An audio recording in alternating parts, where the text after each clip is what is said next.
Hello lovelies, today I'm sharing 10 different things that are dating your look and how to fix them. If you clicked on this video, I know that you're probably already very stylish because you care and you want to kind of seek and figure out what is new, what has changed. Some of these items are reminders, others are more technical things that have to do with proportion and carrying yourself in the best light. Others are just things that you may have overlooked because it's really easy to do when you're leading your busy full life and you're trying to get dressed in the morning. And then once you finish, you figure out that something doesn't look quite right. So we'll get right to it. Welcome back. And if you're new, I'm Ziba and I'm so happy you're here. Make sure to hit the subscribe and notification button so that you don't miss a video. I'm here to help you figure out not just what to wear, but how to wear it, how to style it, how to feel good and confident in your own skin. Because if you love your outfit, you can do anything. The first way you're looking dated is a very common problem, especially if you're like me and love black and live in it.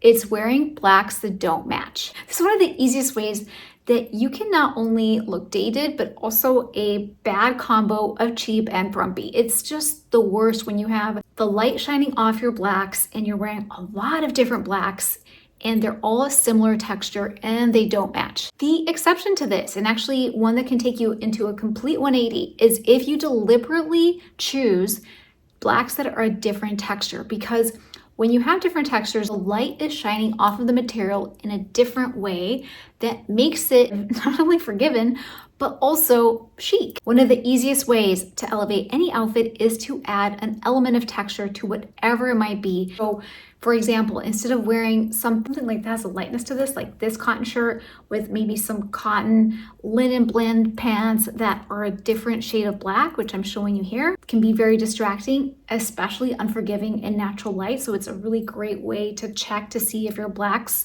aren't matching. On the other hand, if you have black jeans with a silk shirt and a black leather jacket, those blacks are not going to all be the same, but they're different texture. It works together beautifully. The second thing related to this is wearing black shoes. No matter what you might be wearing, you're choosing those black shoes. Very easy for most of us to have that reliable black pair of shoes because you think to yourself, it's going to go with everything. It's black. Like nobody is going to really see it. It's comfortable. It gives me the right height and it works with many different occasions and I can walk in them. Great. But it not only looks like an afterthought, but many of the times these shoes that you're wearing might not even be the right pair for the outfit. Therefore, it completely diminishes all the work you did on your outfit. You want to solve for getting out of that black shoe rut. Number one is to pick shoes that match the bottom. So if you're wearing white pants, pick white shoes. Same thing with navy or tan. Very easy. The second one, choose a pop of color. So let's say you have a very simple basic outfit. Like me today, I'm wearing jeans and a black t-shirt. If I was wearing shoes, I could pick something really fun like leopard print or like a pop or like a cognac leather brown or even a pop of red. My goodness, red is really trendy for 2026 too. So FYI, I prefer wearing it at my lips. This is the Merit Power Lipstick that I really like. So it's a great way to just add a little pop of red. Number three is picking a shoe that matches with your belt or your bag. Preferably not both because then you'll end up being like super contrived matchy-matchy, but something that is talking to another leather in your outfit that makes it look cohesive, like it's very intentional. And number four is my favorite, skin-colored shoes that elongate your legs. So if you're wearing a skirt, wow, it just really makes it look like you have really long legs. Or even if you're wearing pants, it just looks like an extension of your leg. And it's also really easy to match whatever crazy color combo you might come up with because you're wearing skin colored shoes. And speaking of shoes, let's talk about getting your pants stuck in your shoes, okay? This is number three, when you're wearing the wrong length of trousers. So what is the wrong length of trousers? It's when it's in no man's land. You either want the pants to be underneath your ankle bone, like very close to the floor, like dangerously close to the floor, not on the floor because then you have a different problem, but quite long so that it covers your ankle or above your ankle. It's deliberately cropped. Now, when it's right around your ankle, it just looks outdated and doesn't show off your shoes. It doesn't elongate your legs. Nothing is happening there. This is why inseam is one of the most important style lessons of all time is because if you don't get it right, it's really easy to turn a great outfit into a subpar outfit. And some of my favorite brands that have a lot of different options of inseams is ANTHROPOLOGIE. They always have those 3 lengths. Quince has up to like, I think 5 inseams of jeans. J.CREW also does a great job of doing tall, petite, and regular. So there's no excuse why you shouldn't find the perfect pants for you. You don't even have to go to the tailor, just buy the right pair of pants. There isn't an outfit out there that's going to look good if your underwear isn't right, which is why I'm so excited to be introducing to you Under Outfit, which I recently discovered. I'm so excited they're sponsoring today's video. I'm gonna show you this mesh bra that I've been wearing in almost all of my videos since I got it a couple of months ago. Not that you would notice because that's the whole point, but the reason I love it is because it's a no gap cup. If you run on the smaller side like me, then that's just something that I'm always dealing with. It is so comfortable.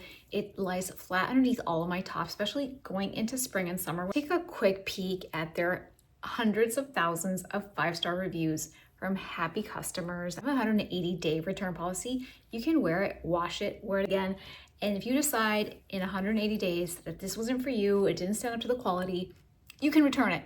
So that is really standing behind their promise to you of having you feel confident and beautiful in your own skin, having your underwear not be something you have to stress or think about. I have a 15% off discount code that you can take advantage of site-wide. This is one of my favorite pieces that now I need in every color. It's called the Perfect Tee, and the name is no mistake. It just hugs everything perfectly. You know how sometimes you just want kind of that bodysuit look, but you don't want to deal with all the drama. And this material is super breathable. Now the bra that I'm wearing underneath is their pullover bralette that also is incredibly comfortable. Like, it's got shaping cups, very comfortable adjustable straps. I don't even feel the seam around my rib cage. They also have fantastic no-show underwear, which I'm a big fan of, especially going into white pants season. So make sure to check those out as well. And let me know if you have any questions. Number 4 is Mindless third layers. So I'm wearing this shirt. This is a lot. It's like 30 degrees out here. This is not really spring for me. Like, I might have flowers, I might have a t-shirt, but out there it's 30 degrees. So if I were to run outside, I'd have to grab a third layer quickly. And sometimes what happens is, in theory, like we're nodding and smiling, we're like, yes, third layers are important. They're so important. In real life, you gotta go and you just grab whatever third layer, even though you had the intention to make better choices, or you might even have it in your closet, but it just doesn't happen. So choosing a third layer that's going to really elevate your outfit, it's gonna help you not look outdated too, because a lot of times what happens is we're in our cozies, like what I'll call our cozy. So it might be a fleece that's really comfortable that you've had for a long time that, you know, feels like a blanket, that's like a color that doesn't complement your outfit, or it might be a puffer, but it's just an afterthought. And this will just drag your whole outfit down. Once you're out there in the wild, this is what people see. They see your third layer, they see your coat, your trench coat. So my favorite layers for spring are a moto jacket. I'll show you these two. This one's by Quince, this one's by Saint Sophia. It's just that leather jacket that's a great finishing touch that just looks like chef's kiss. Another is a crop trench. I have the one by Amazon, I have the one by Zazan. Different price points, they do the same function. They both look elegant, they look intentional. A long trench coat is always my favorite, especially on those days where I'm just like, you know, when you're just failing that day, you're just like can't get dressed, want to cover myself. A trench coat is your best friend. Like, you just can wrap yourself in it and be like, I look really chic, especially when you have the red lipstick. Yes. And the sunglasses, you're unstoppable. 5 is the wrong wrap job. Have you seen those tops that like are supposed to snatch your waist and they do the crossover and they're like drapey and they always look really good on the mannequin or the model, and then you get them at home and it just looks like bosoms sagging and everything looks really sad? Always keep in mind that when you see online or at the store, they're usually like clasped together with something just to make it look like snatched, you know? But instead of looking snatched, you're going to look sad. And so I'm always very cautious to buy those drapey crossover tops. A safer bet is buying a peplum top. I just showed you this one by ANTHROPOLOGIE that I've been kind of wearing all month. It's really pretty, light blue. They have a ton of other colors, but it just kind of gives you that shape you're craving with that top, but it doesn't create all those other little nuances. Now, in terms of a dress, if you crave that kind of like silky 70s look, grab a shirt dress, snatch the waist with a leather belt or even a metal one, like go crazy, but it just gives you that slinky look without suffering the consequences of a bad cut. Number 6, prints that don't go. We hear a lot about print mixing and oh my gosh, that means you're super stylish and like all the cool girls are doing it and look at street style and look at this person, and sometimes even like brands will like already have like the mixed media and like they'll mix the prints for you. So yeah, there's a lot of prints that don't go together, okay? There's a lot that do. It has to be like a common thread between all of them. I have a whole video on exactly how to mix prints that I did years ago. It was one of my first videos, but I stand by everything I said in that video. A little bit of a science to it. I'm all for the world being your runway. Like you see a lot of mixed prints down the Ralph Lauren runway, for example. You see the tartan with the leopard print and the paisley, and it all works together. But there's a big difference between that and like just two outdated, cheap fabric prints that you're just like throwing together. Not in a layered way, but just almost like in a color blocking way.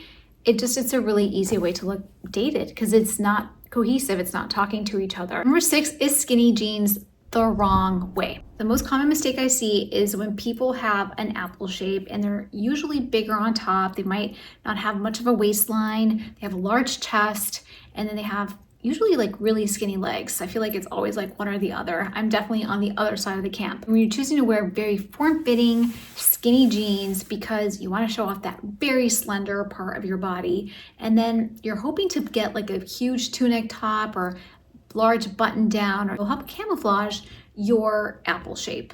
What usually ends up happening is that the top that you meant to camouflage the barrel shape, your barrel stomach, ends up being a lot more prevalent, and all that one can see is kind of like more of an exaggerated version of like what you have to work with. So those skinny jeans aren't doing you any favors. Instead, finding stovepipe, very light barrel or bootcut jean that doesn't hug your leg the way the skinny jean does and helps add more volume to your bottom is going to help balance your apple shape, as well as going for a higher rise that will help shape your stomach. A lot of times we're afraid to have clothes or material or any kind of definition on the parts that we feel insecure about. I can completely relate to that. You don't want anything touching those areas. But when you're able to create more of a waist for yourself and to have the rise hug your waist and shape it, the wider legs is going to help provide the balance for your upper body. Under the top, finding V shape, especially if you have a larger bust, is going to really help elongate you as well. If you do have a shirt like this, what I recommend is wearing a pendant necklace that artificially creates the V shape. So if you love these tops and want to break it up, that's the easiest way to do it. But essentially what I'm saying is you're not fooling anybody by thinking that you're hiding behind something with your clothes and that nobody can see it. In fact, the opposite happens. So anytime you can go against your intuition and have it hug your figure, it's going to help a lot more. And look for balance, because no matter what your body shape is, proportion is proportion. So draw attention to your waist, and you're able to balance the wider legs with a shirt that accentuates your shoulders, that brings balance to the overall outfit. It's going to go a long way. Number 8 is wearing whites that are no longer white. This is a really great way to look outdated because it just looks like you're wearing old clothes. Everyone knows that that used to be white and now it's like a yellowish or a grayish hue. It's so distracting. It's never going to do you any favors. And not only does it make you look outdated, but it will also make you look cheap and frumpy as well. Like, tragedies keep going. I think that's why it's so hard to keep up with the white t-shirt and the white button downs. Go such a long way when they're nice and crisp and white, but the minute that they start aging, they suddenly aren't your friends anymore. You don't want to wear them, and so it's really hard to keep them in good shape. But if you can get your whites back to white, or just start from scratch and with a new piece, that's probably the easiest way to freshen up your look and not look outdated. Kind of related to this is number 9, is wearing a monochrome outfit that's disjointed. Why does this happen? So we are all in love with monochrome. It looks so elegant. It's an easy way to get dressed and blah, blah, blah. So why doesn't your outfit look like your Pinterest board? It's because the undertones of what you chose do not match. If you're gonna go warm beige, then you gotta commit. You can't go warm, earthy, beige and camels and all that, and then get a grayish, cool beige tone and stick it in there, because it's going to just ruin the whole outfit. It's gonna go from a monochrome elegance look to a outdated, it doesn't go look. So let's say you woke up today, you're like, okay, I'm gonna do an all beige outfit. Then just quickly Google like warm beige versus cool beige, so you can see it. That's honestly the easiest way to go about it. Number 10 is a very common capri pant mistake. Capri pants are really in style again. I feel like we have this conversation every spring, summer, and then we're always like surprised. Like, you are having a new love affair with capri pants, I have a video on how to style them. So head there after this. Common mistake is to wear crew socks with sneakers and capri pants.